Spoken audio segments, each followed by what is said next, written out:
Calispera. Hoy es 25 de septiembre de 2016. Quisiera compartir con ustedes un breve texto que hace pocos minutos acabé de escribir y que resulta de antiguas elucubraciones y cavilaciones mías. Procedo. Quisiera intitularlo Vivir extramoralmente, porque aún no le había dado título. En caliente lo titulo así. Dice pues: descubrir la extramoralidad, es decir, la vanidad de los juegos morales del lenguaje, y por moral entiendo con Nietzsche la imposición del pacto metafórico de la verdad del lenguaje, el esto es esto y el esto significará igual para todos, el pacto o el código como se diría en semiología, implica, en un primer momento, la percatación de la inexorable ficción del lenguaje que nos funda, pero, asimismo, también conlleva, en un segundo modo, a la desilusión funda, del latín fundus, funda, fundum, hondo o profundo. Mas ello, si seguimos el concepto de extramoralidad nietzscheana, no consiste más que en un primer instante. La percatación misma, el darse cuenta, no es más que un antecedente para la extramoralidad. La extramoralidad se iguala con un obrar, con un vivir en virtud de la percatación aquella. Saber que nada vale más allá de la ficción metafórica conllevará, lo más probable, a una primera tristeza, quizás a la caída o suspensión del deseo, acaso hasta un hundimiento en la más inmóvil melancolía o el más sólido tedium vitae. Quizás arribe el percatado, el advertido, quizás llegue el percatado, el advertido, a reprocharse por haberse esperanzado en vanidades, en metáforas, habiéndolas tomado por más de lo que eran, por substancias eternas, por verdades absolutas, por realidades más que reales. Empero, la extramoralidad no sólo consistirá en el descubrimiento de la condición lingüística, de la tontería humana, de la inocencia de las ilusiones del hombre.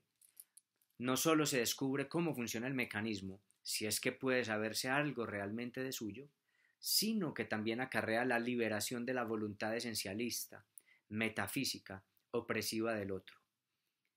Descubrir el lenguaje es igualmente advertir que nuestras esperanzas yacen en nuestro asidero metafórico. Metaforizar es esperanzarse. Lo digo en mi libro, próximo a salir, de la Filocalía, titulado Mi primavera bella.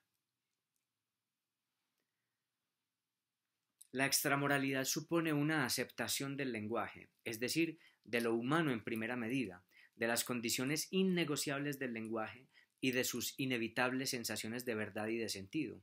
Pero, además, y por sobre todo, habiendo sabido lo sabido, la extramoralidad permitirá crear, es decir, conformar metáforas.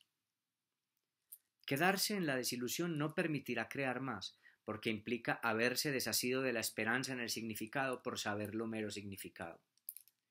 Decir, como el existencialista pesimista, como todo es metáfora, nada vale en sí, desvela todavía no haber entendido que el lenguaje es nuestro confinamiento, pero también nuestra dignidad.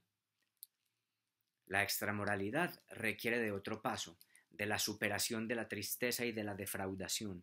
Exige sobre todo una algarabía advertida, un gozo percatado de la esperanza en el sentido. Entonces, el poeta, el artista, hombres que propiamente habrán entendido esto, armarán profundamente a las metáforas, inclusive conociendo que son vanidad, que son aire. El poeta, el artista, el creador, entiende que sólo las metáforas tejen nuestras esperanzas, porque al ser seres de sentido, nos atamos de las significaciones, de las verdades y mentiras inminentes del lenguaje. El artista no teme a asirse en el sentido, no teme desear al aire, porque para el humano nada hay más sólido que el éter de la significación, tanto que en ello reside toda su realidad, no es más que poética.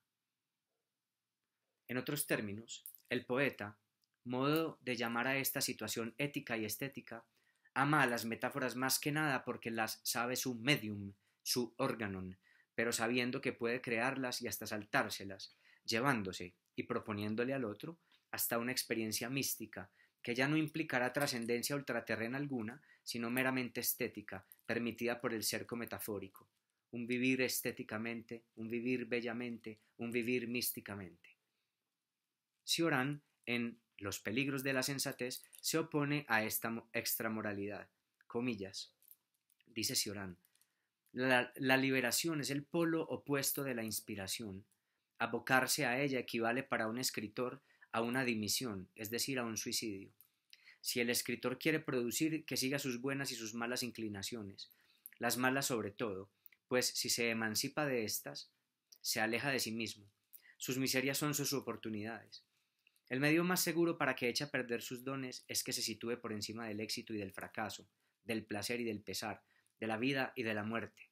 Si insiste en liberarse, se encontrará un buen día exterior al mundo y a sí mismo, capaz todavía de conseguir algún proyecto, de concebir algún proyecto, pero desesperado ante la idea de realizarlo. Más allá del escritor, el fenómeno tiene un alcance general.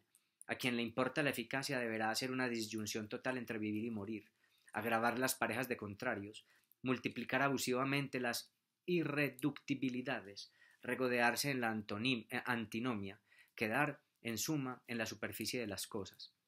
Producir, crear, es prohibirse la clarividencia, es tener el valor o la suerte de no distinguir la mentira de la diversidad, el carácter engañoso de lo múltiple.